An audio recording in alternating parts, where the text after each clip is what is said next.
Position, aim, and turn. Position, aim, and turn. Position, aim, and turn. Boys popping wheelies on interstates till my cruiser riders hit that slab from state to state. So it might be hard for you to see on the video, but we see a lot of turns. We want to make sure that we're for it. We're going to do our spat, which is on the outside. We're going to be speed, position, aim, and then we turn. Outside, can't see through, so I'll go a little slower. Position, aim, and turn.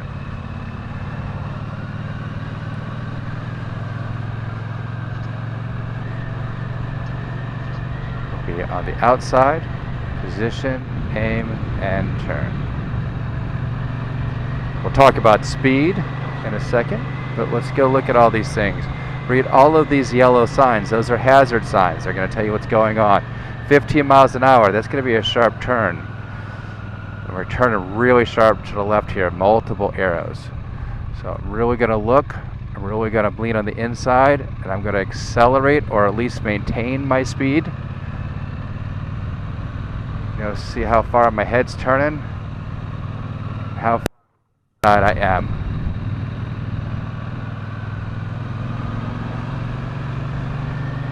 And because we're on a hill, I want to make sure that I'm giving it a little more juice so that they're fighting gravity. We're fighting friction and gravity at all times.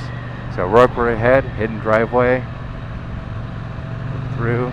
I can see through there, so it's a little bit easier to make decisions. I want the center of my face, my nose, to point where I want it to be, because that's going to allow me to have the most vision. I can have spotlight and flood vision if I'm looking straight at something. Whereas if I'm shifting my eyes are not in the space where I need to be, I'm going to not get as much information. Everything that goes closer to the peripherals is going to be harder and harder to see. And if I've been going really fast, let's say I've been doing, twice the speed limit, I might not have been able to see this guy stopping in time. Or what if somebody was in my lane of traffic because of this construction? So speed has to be determined by all of the conditions of the road as well as your ability to control the bike. I'm gonna wait till you print this sign on before I go. Alright, so we are going to be riding my ride home today, and we're going to be talking about my favorite thing, which are hazards. People talk about how they would need to know how to do turns, how they need to put the bike where they want to be, but safety is really about understanding the hazards. Now, a hazard is anything on the bike, anything in front of the bike that requires you to put inputs into the bike. If you are riding the bike straight and it's going straight, I can literally let go. There are no hazards, so nothing will affect the bike. Centrifugal force will keep throwing the bike upwards so that it's perpendicular to the ground, and the looseness of the yoke up here will allow the bike to make adjustments so that whatever is affecting the bike can be adjusted for. Look at this, all sorts of hazards today. The good thing hazards is the word of the day.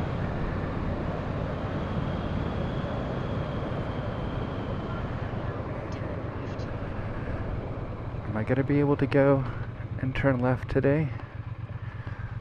Let's go try it. So, if a hazard is anything that allows you, or anything that creates you to put inputs into the controls, then we can use these hazard signs, these orange and yellow ones, to give us information. Not to mention our eyes to be able to see what's out there. So, first things first, the biggest ones. Orange signs for construction, yellow signs for hazards. They are going to give you tons of information. Whether the road is squiggly, straight, whether there's falling rocks, whether there's deer, whether you could have a school bus stop. So we're always looking for a yellow sign. Yellow signs are probably more important than speed limit signs. We're going to use those hazard signs to indicate to our brain that something's coming up that I need to be aware of. On those signs, let's see if we can get one up here on the sign up. Nope, it's not going to be on this hazard side coming up, it's just a right-hand turn. But on the bottom of these signs, and if we find one I will show you, there may be a different speed limit. That's a good indication of just how sharp these turns or curves are. Because if it is something that is very sharp, then they're going to go and tell you to change your speed limit. And so if it's 35 and they're telling you to go 15, that's going to be a lot sharper than if it's 35 and they're going to tell you to, well, goodness gracious, I can't go this way. So we'll go down Scaife. So it's 25 miles an hour. If there's a 15 mile an hour sign, it's different than if it's 35 and 15. So we're going to keep going, see what we can do for our ride. But let's look for those hazard signs. Hidden driveway. I don't know, it's small on your if you're on the phone, or if you're on a big screen, you should be able to see the same hazard signs I see. But you should be looking for them while I'm riding. See, squiggly line. That means we got a windy road up here. So we make these turns, we again adjust our speed, our position, we aim, and then we turn. However, when we're going through these, it's not just the yellow signs, the yellow hazard signs, that are going to indicate how fast we should go into a turn or how fast we should ride into the conditions. We should want to also be looking at whether or not the road is nice, whether there's traffic, whether the wind and rain is out there, whether there's gravel on the road, the little snakes, those oil snakes on the road.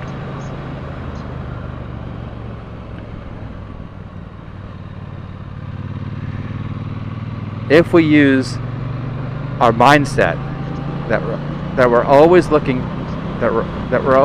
for a hazard, and that's the only time we need to worry about putting inputs, it means that we have to be vigilant for the hazards, and then we should be able to have a more relaxed time. We're not stressing out. And that also should tell us where our speed's supposed to be.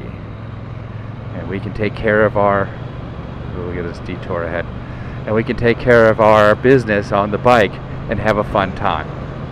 So I'm going to take the detour this time.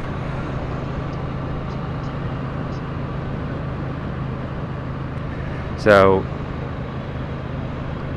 we take the hazards very seriously, but we also have to use our skill sets. Our skill sets will also educate us on what we can and can't do on the bike.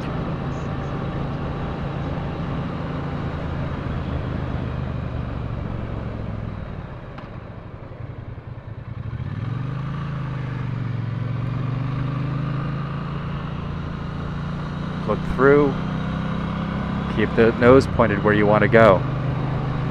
So I'm looking for the hazards, and that's going to give me some information. I'm looking for the road conditions, that's going to give me some information. But I'm also looking for where my mind is, because that's the third piece. My mind is going to let me know where my vision is, where my skill set is, where my comfort level is. And my comfort level is going to be where my confidence is. And my confidence, like I mentioned earlier, is determined by competence. The more I try something and am successful at it, the more I can trust myself to be able to perform that task, the more my body has built the muscle memory to perform that task, and I should become more confident and competent. They are hand in hand. So if I was overconfident, and that is riding my skills beyond my actual skill set, riding the road beyond my skill set, well, then I'm in trouble. So I might be really confident of how fast I am, but I'm not confident what's over this hill. So I need to adjust all of those things, and we do it every day. But on the motorcycle, because it's so exposed to the world, and especially when people are so new, This is why I say that a hill like this is a curve, because you can't see the end of it. And so you have to adjust yourself accordingly. So with the confidence, sometimes we can be overconfident and then we get ourselves in trouble. But a lot of practice, a lot of good habits, a lot of mindfulness, and a lot of paying attention, we can actually be pretty safe on the road and enjoy ourselves. Have a very good time. So, and what are the hazards here? Well, I see there's traction on the road, there's a truck that might be turning, and I can't see over this hill yet. So I really don't know what's down there. So now that I've seen this, I know that this is able to be dealt with, and now I'm going to look at these signs for the next hazards on the road. One of the things about hazards is you always look for the next hazard, not the hazard that you're at. So I'm already dealing with the hill. I'm going to deal with this turn. So now that I'm dealing with the turn, I'm looking for the next hazard. I'm not going to look at the ground here at the hazard that I'm at. I'm looking at the next hazard, which is why we try to keep our eyes up at the horizon. It not only allows us to keep our balance where they need to be, it keeps our mind looking in the distance so that we can keep our brain fresh to the next hazard.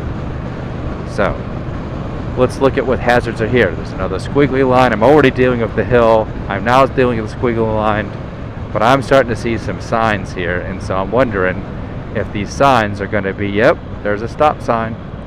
So here I am. I'm at a stop sign.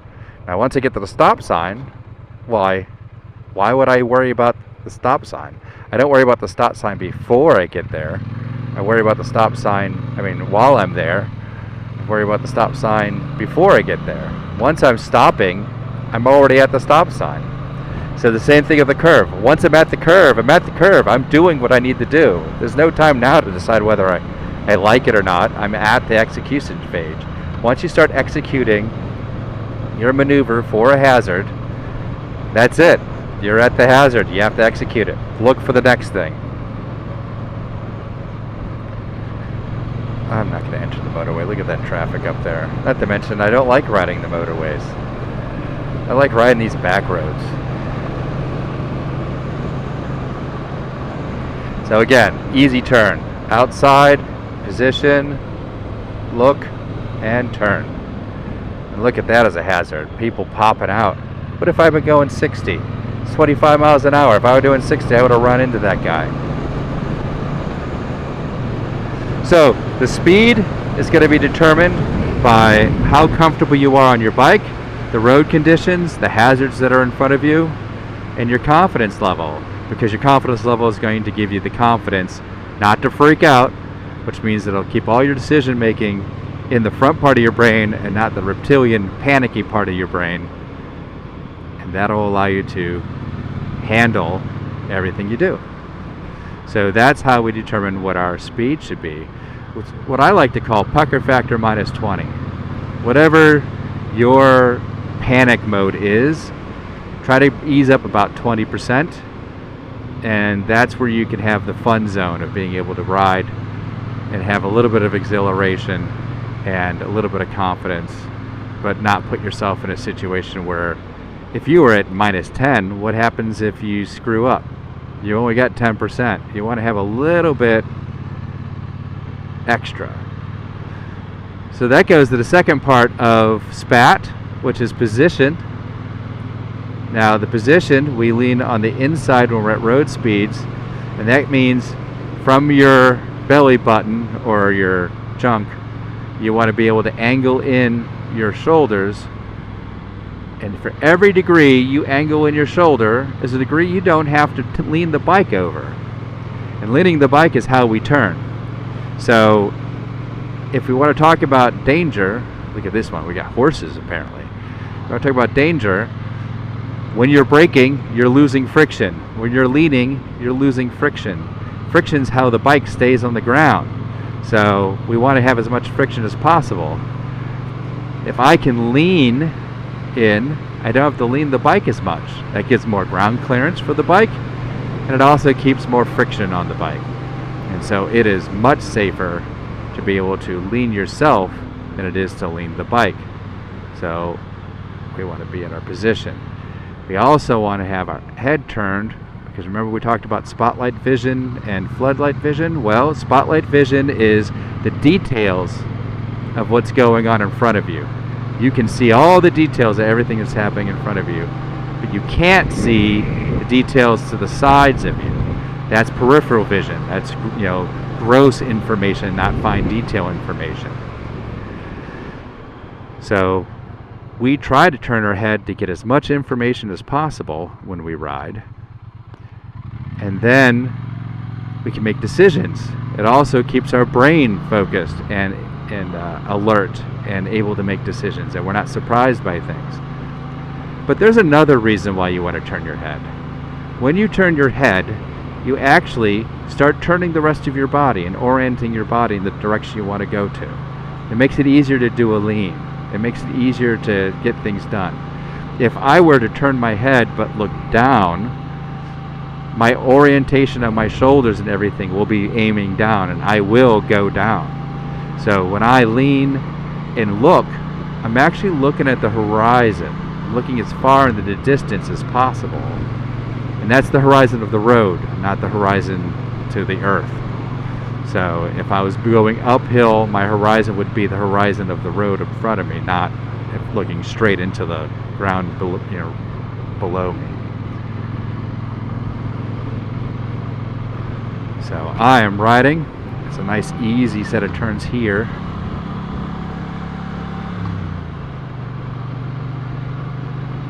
Waiting down too many gears. I know I'm going to be turning up here pretty soon. I'm looking for this car, I'm looking for these cars, anything else that's happening. There might be a school bus up here, although school's out. I can't see around this corner, but I see the headlights, the rear brake lights turning on, so I know people are slowing down. I know there's a turn because somebody's trying to turn. It's actually the turn that I want to take, so I'll turn my blinker on too. Position, I turn my head, and it allows for everything on the bike to do what it needs to do.